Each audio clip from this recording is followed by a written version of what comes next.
Hi, Professor David Worsley here. This video is to help parents deal with children who have impulsive or destructive behavior. It turns out that long-term trauma can inhibit executive brain function. Executive brain function is a developmental process in the brain that allows a person to think through what they're doing, think through what their behavior is, and how it affects the results they want in their life. For example, I want to have friends. So normally I would think through, well, what do I do to have friends?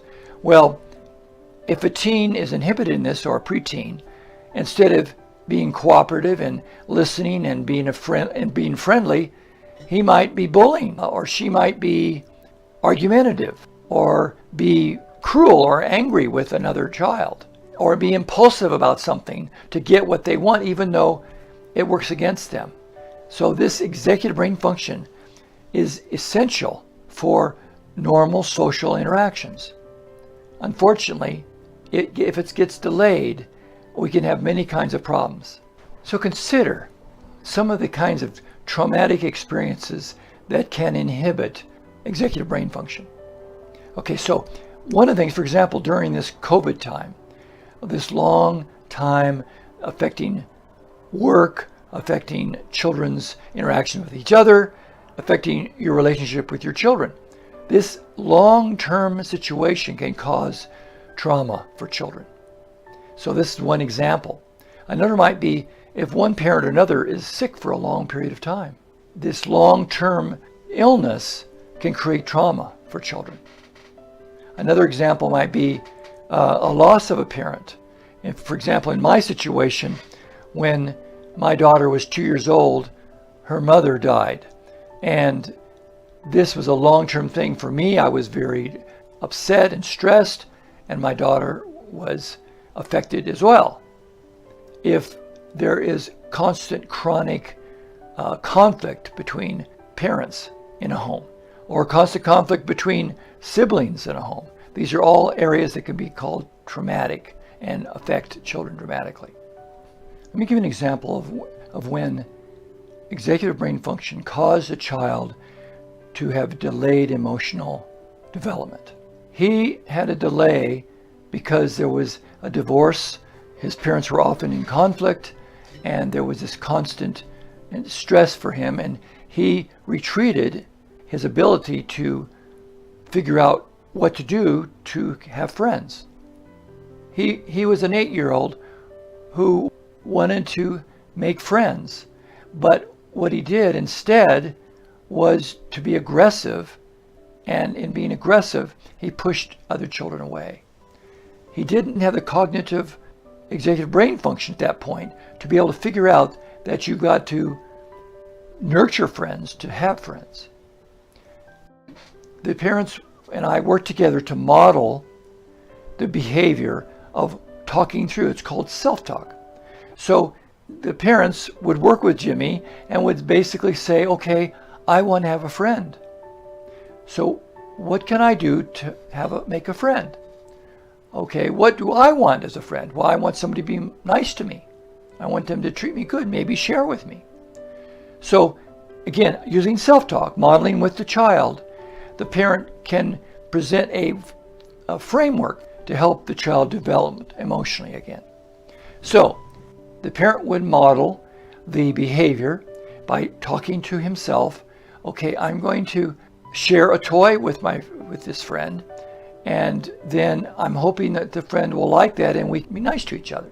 Jimmy then was to practice by saying, okay, I'm going to share my toy with my friend and see if that worked differently. So then you would actually practice and with another child and see how it worked. Now, let's say this is another piece of it. Once Jimmy did that, then his parent praised him. That was really good, Jimmy. You really are getting the idea. You see how friendly he is with you? Now you guys are kind of becoming buddies. This really works, doesn't it? So that's reinforcing the behavior that you're teaching. So modeling it and the reinforcing. So then Another part of this is to practice several times. Let Jimmy practice, or let the child practice several times using self-talk first, and then actual actions to demonstrate that he understands. So younger children, it's fairly easy. You get with preteens and teens, and it's a little more challenging, but you still can do the same thing. I worked with a teenage boy, a 13-year-old, who was very angry at his parents, partly because they were confronting him because he was very impulsive.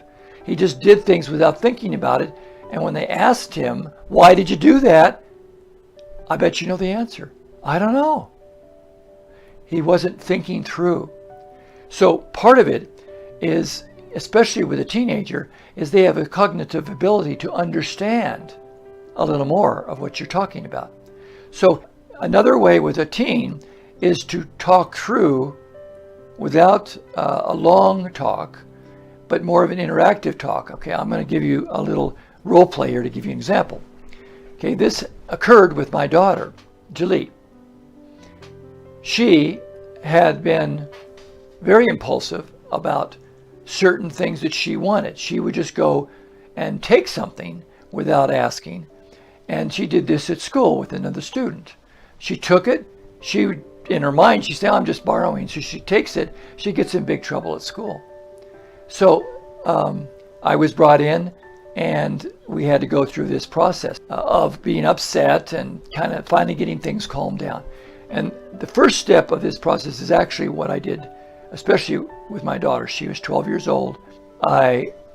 Initially, she was expecting me to get really angry at her, really upset with her, but basically I said, we just need to calm down. So we're just going to be quiet for a little bit, come back a little bit, and we're going to talk about it. And you know what? I want to hear your side of things. So part of it is to get engaging your child, a 12 or 13 or 14-year-old, just to talk at them will not do it. You need to engage them, get them to engage with you. So this is the way I approached it. "Honey, did that work for you?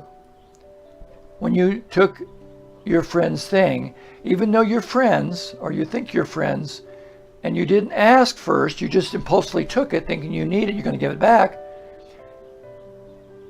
What did that work for you?" Well, she said, "No, it didn't." So what do you think could make it work better next time? So in other words, what I'm doing is engaging her to see what she can think of to make it work better. Well, she says, "Well, I could leave a note."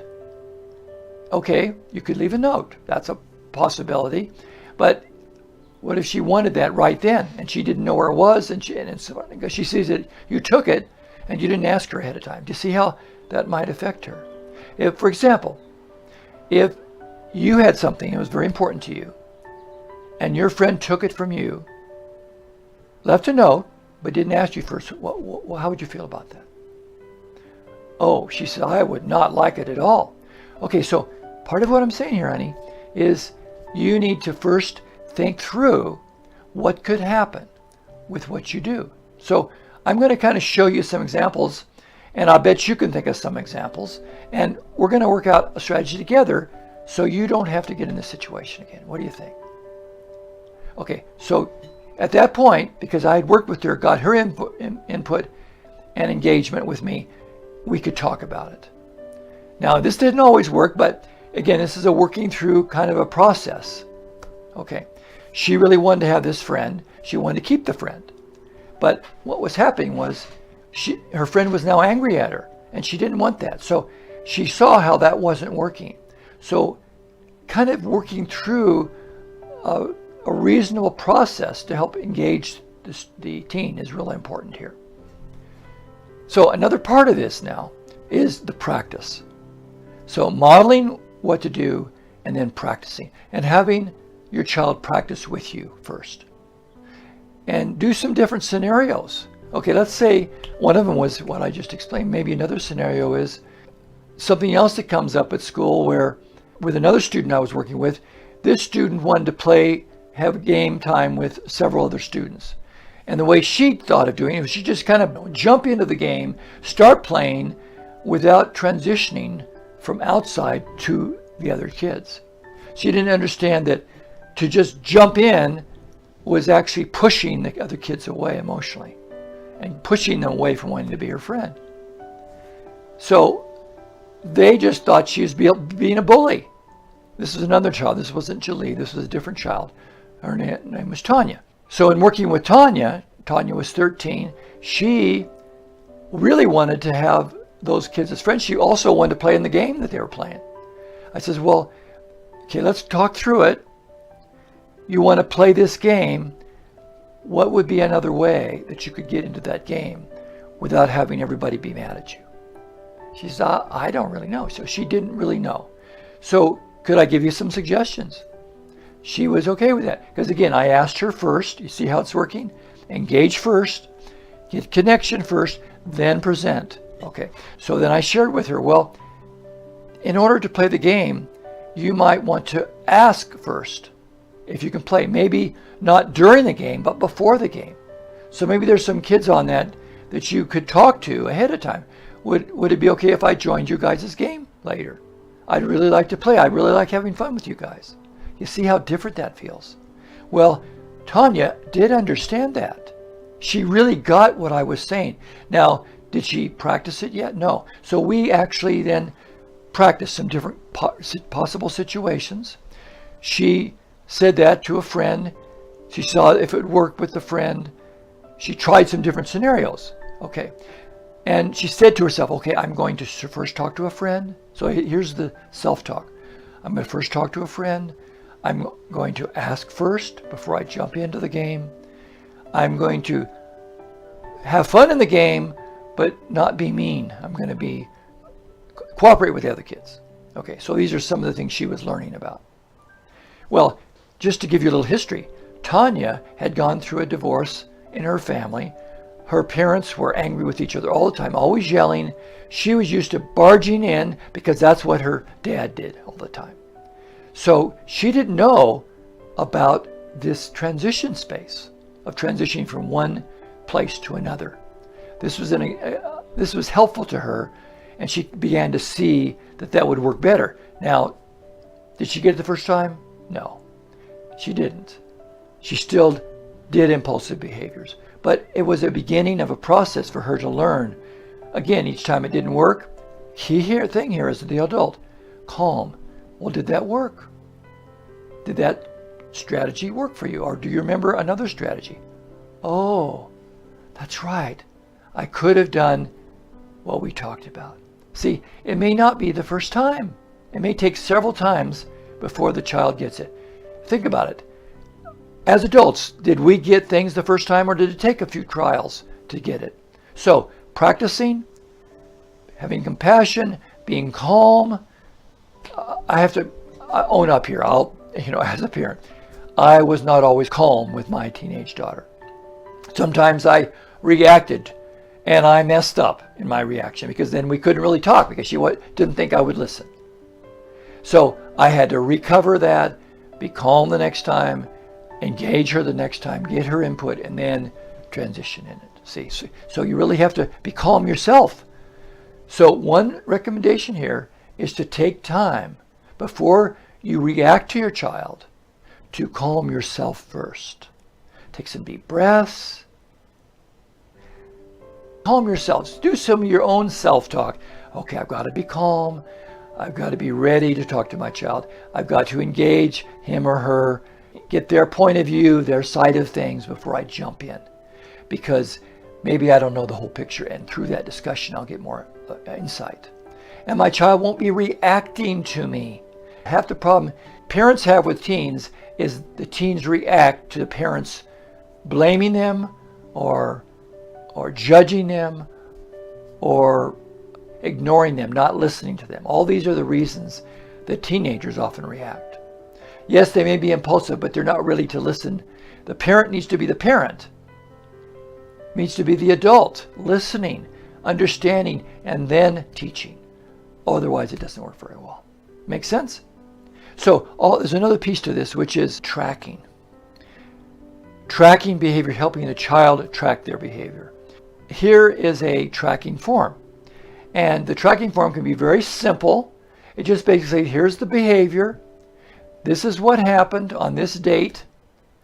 This is the improvement shown on these dates. Oops, there was a little problem this time. That's okay. Start again and keep the process going. So you understand, tracking over a period of time, usually really 2 to 3 weeks of tracking is plenty. Most behaviors, most children will begin to get the pattern of what's needed to make things work better. Now, there are exceptions. If a child is having great difficulty and developmentally they're having a lot of problems and it's ongoing and no matter what you do, it doesn't seem to work, this is a good time to probably get some help. I will leave some links in the comment section below to help give you some additional guidance and support if you need it from another professional. So hopefully this was a help. I look forward to talking to you later, and have a great day. Now here is a summary of what we covered in this video. Long-term trauma can inhibit executive brain function. Executive brain function is essential for normal social interactions. Demonstrate how self-talk helps the child learn to self-manage his or her behavior. Model for your children how to use self-talk and self-reflection to learn social skills. Praise your child when he or she is successful. With teens, listen first, then engage, inviting a thoughtful, reflective discussion. Practice together with your child what is expected. Links to these videos can be found in the comments section below.